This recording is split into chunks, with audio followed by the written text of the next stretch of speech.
What is up, everyone? Today, I'm going to be going over the main card predictions of UFC 311, Islam Makhachev versus Arman Sarukian. And then we have Merab Dvalishvili versus Umar Nurmagomedov as the co-main event. Great fights. Before I dive into it, I just want to say I'm not going to do the full card, even though I would love to do the full card. A lot of good fighters on here, but I'm sick right now. I just don't really care to do the undercard.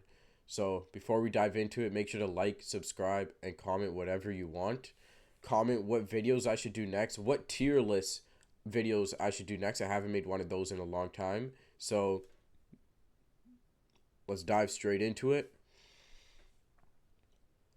Kevin Holland versus Rainer de Ridder. I'm going to be straight up with this. Kevin Holland is going to smoke Rainer de Ridder. Rainer de Ridder, this is only his second fight in the UFC. His first fight, I believe, was against Gerald Mearshart. He's really good in the organization before he was.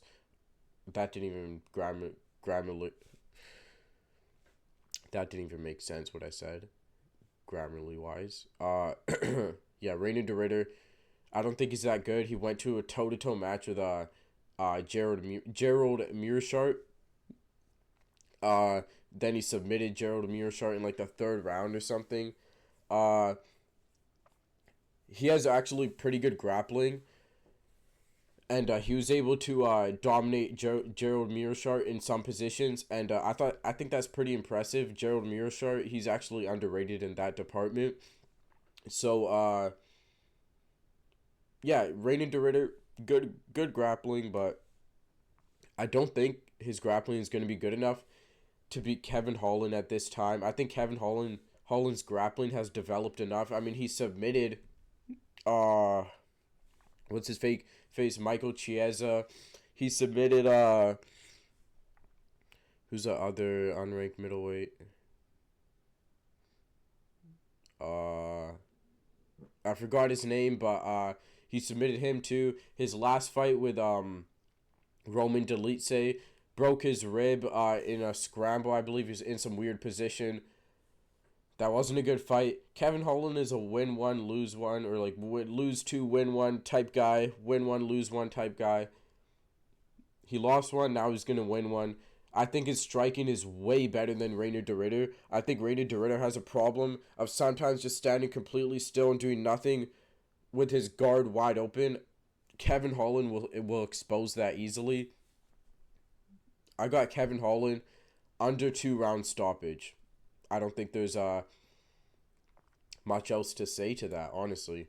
I don't think Rainer de Ridder's striking is really there at all. I think Kevin Holland's going to destroy him. Now, he could be a problem on the ground for Kevin, and we could see a boring fight for a while. I could see the first round being very boring, but then Kevin eventually, getting the finish in the second round.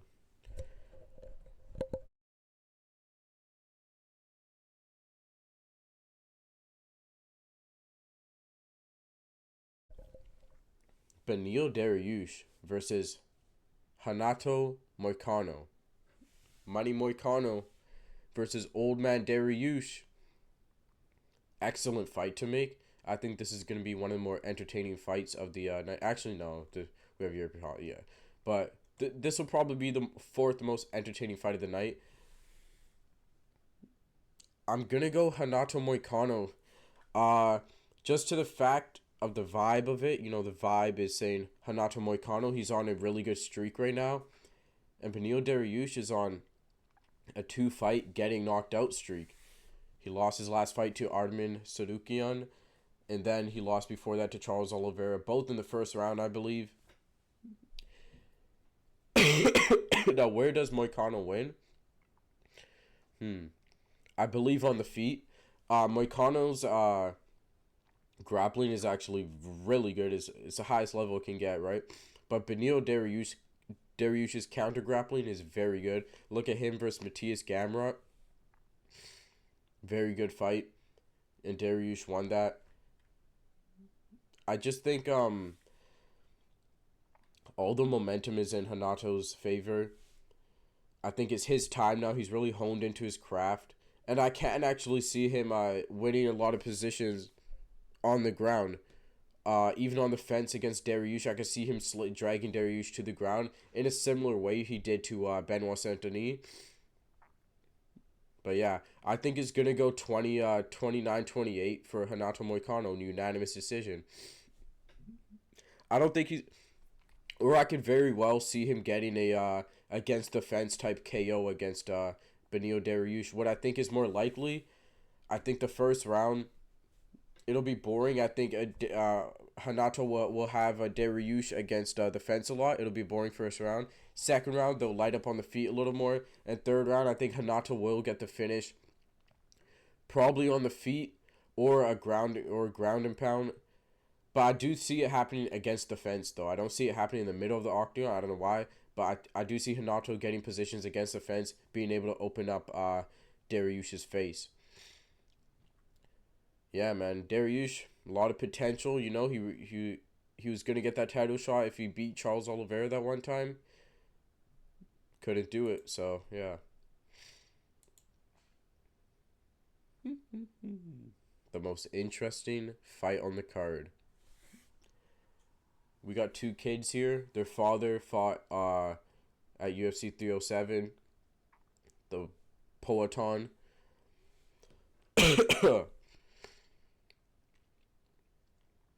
Jiri Prochazka versus Jamal Hill. This might be the most interesting fight. When this was first announced, I knew they were going to make this fight, but I didn't want them to because it doesn't really get the 205 division moving. Unless Jamal Hill has a really dominant performance to where he will get the rematch with Poaton. But it doesn't really get the division moving, but it is a really good matchup and a fight everyone has wanted to see. We got two offensive gods and two defensive defensive retards. So Jiri Prochazka, offensively great, applies a lot of pressure. Jamal Hill, if he can, will apply a lot of pressure.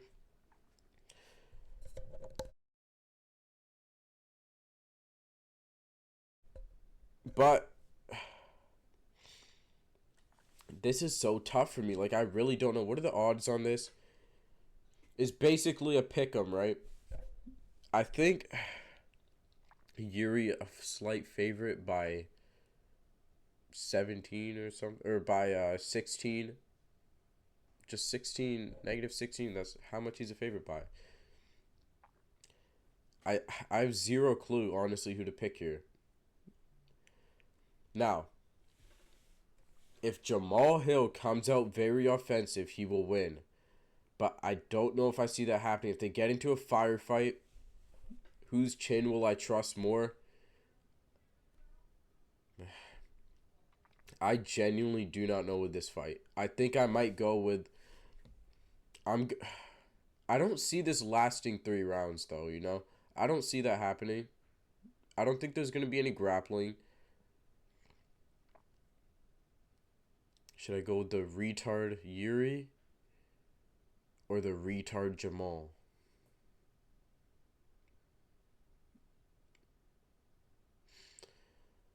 I'm going to go with...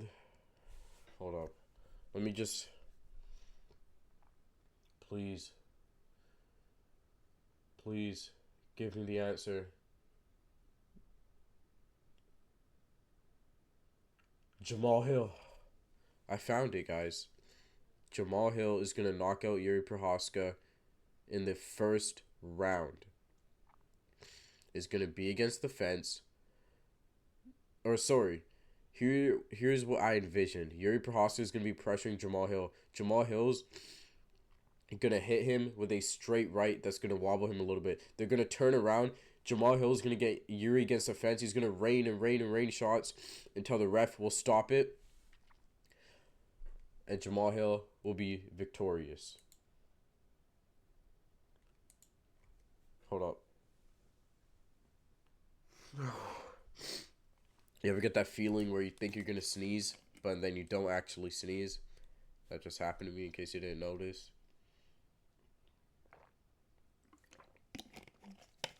Now, we got the most the fight with the biggest beef on the card. We got Merab Dvalishvili versus Umar Nurmagomedov. I'm gonna just be straight up. I got Umar. I think it's the right pick to go. I don't think that made sense grammar wise. He's a huge favorite too, and I think he is for a reason. I think he's a perfect counter to Merab's style. Umar is a way better striker than Merab. I wouldn't say way. Now, people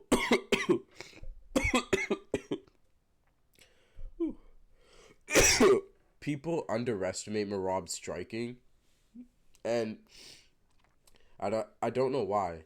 Or actually I do know why, cuz his striking is not that good. But it is underestimated in a way. I do believe he has a little power to intimidate people a little bit. People think he doesn't. I think he does. But it doesn't matter. Merab's whole thing is pressure and pressuring to get that takedown. Umar's whole thing, look at the Corey Sandhagen fight. He was on the back foot the whole time, and he was piecing up Corey Sandhagen. He was hitting the better shots. Umar is longer. Umar's 5'8", Merab's 5'6". Umar has a 1-inch reach advantage, which I doubt. I'm sure he has like at least a 2-3 inch reach advantage. Just look at them, beside each other. I think he will have more than a 1-inch reach advantage. I don't think the UFC's measurements are right, but I don't know. That's just me. And he will use his range well. Now, Merab's style. If you are a good striker, he's going to pressure you towards the takedown or stay out of range. Look at the Sean O'Malley fight. Sean O'Malley, a rangy striker, he stayed and danced around Sean O'Malley, and anytime he wanted to get the takedown, he would just go and rush for the takedown. He was not staying in striking range. And he would pressure, and he had a really good game plan against O'Malley and would time the takedowns very well. He can't do that against Umar. Umar's, if you want to be on the back foot against Umar like he was against O'Malley, you're gonna lose the fight. And if he wants to try to go for a takedown on Umar, I don't think he'll be able to take down Umar, and I don't think he'll be able to hold Umar against the fence, like he does to other people. I believe Umar could even go offensive with his grappling too. I just think Umar's better everywhere, and I believe it'll turn into a striking match, and Umar's gonna win that 10 out of 10 times. Umar's a way better striker than him. It's gonna be turned into a kickboxing match. Who's gonna win in a kickboxing match, Merab or Umar? There's your answer. So Umar's gonna win. I think he's gonna win a unanimous 49-47 or whatever. I don't even know how the math works. I think he'll lose, Umar will maybe lose one round or something. I think he'll win a very unanimous dominant decision against Merab. That'll be actually pretty entertaining. It will turn into a firefight at times, I believe. So be prepared for this fight.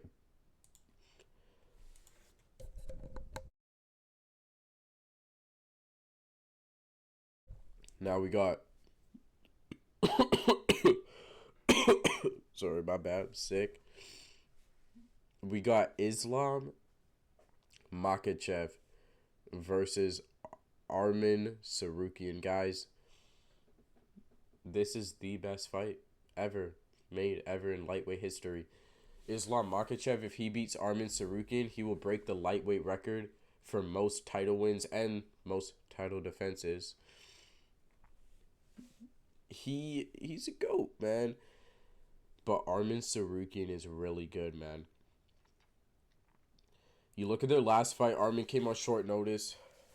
A lot of people said the fight was super close. I thought Islam clearly got the decision. It was pretty clear. If you go back and actually watch that fight, Islam, it was clear. It wasn't like, oh, he could have got, no. It was clear, but Arman could have won one round, though. Let's talk about the grappling. Who's better at grappling? I think Islam overall is better at grappling, but I do think Arman's style of wrestling is a very bad matchup for Islam. You saw it in their In the you saw it in their first fight. It was a bad matchup for Islam. He took down Islam, and I believe he will take down Islam again. I believe Armin will be the first one to shoot. I believe Islam is very confident in his striking and will keep it standing uh, as much as he wants. I think I think Islam wants his fight standing. I don't think he wants. I don't think Islam will really shoot on Armin. I think he could if they're against the cage and he sees an opportunity. He is a grappler at heart, right? But he is also a grappler who fell in love with his striking. Not in a bad way, because his striking is really good. Not in like an Ankalaev way. I think in like a better, more Islam Makhachev way, because he is Islam Makhachev. I don't know what I just said there. I think this will be a very tough fight for Islam. I think Armin will win. I don't know, man. I think Armin will take down Islam first. I think he will shoot first, and I think he will take down Islam first. Now, I don't think he will be dominant on the ground there, though. And I think they'll get into boring stalemates on the ground. But I think they will get into good scrambles like their first fight. But when this comes to standing, I think Islam is way more tidy on the feet. He is less explosive than Armin. And I believe he's just a little bit slower in some ways to Armin. But his boxing is faster. His kicks are better. Armin is more flexible as far as kicks wise. You saw that axe kick he did against Charles Oliveira. But I don't think he could do that against Islam. Islam's tall, you know. Or I think he's the same height as Oliveira. He could do that against Islam, but I don't think he will. I got Islam by fourth round finish on the feet. I think he'll chop at Armin's body a lot with his kicks. I think he'll calf kick Armin a lot. And I think his boxing is just straight up just better. It's way more clean. You saw what he did against Poirier. And if now, what could affect Islam's boxing though is why did Islam look so good against Poirier boxing wise? Because Poirier was worried about the takedown a lot of the time. That same thing that happened to Poirier, being worried about the takedown, could happen to Islam, and that could affect him a lot. I think this will be close. I think Armin will win maximum 2 rounds if it goes to a decision, but I am gonna go Islam fourth round on the feet with a 1-2. Honestly, I think he'll get it 1-2 and wobble Armin Sarukian, and then I think he'll get the TKO from there. Guys, those are my predictions for UFC 311 in LA. Hopefully it doesn't get canceled because of the fires. You know, hopefully they get that resolved, not just because of the UFC, just because, you know, it's very bad what's happening. Yeah, those are my predictions. I got Holland, Hanato Moicano, Yuri Prohaska, or sorry, Jamal Hill. Whoa. I have Jamal Hill, you know, by the upset. I think a lot of people think Yuri's going to smoke Jamal Hill. I got Jamal Hill by the upset. I got Umar easily and Islam with a tough fight, but a clear decision or a fourth round 1-2. Just a regular 1-2 I think he'll get on Armin Sarukian. So yeah, those are my predictions. Hopefully I've been recording. I don't even know if I have my OBS open right now. I potentially could have just filmed this whole video for nothing. So make sure to like, subscribe, and comment whatever you want. Comment what I should do next, what tier list, whatever. Peace out.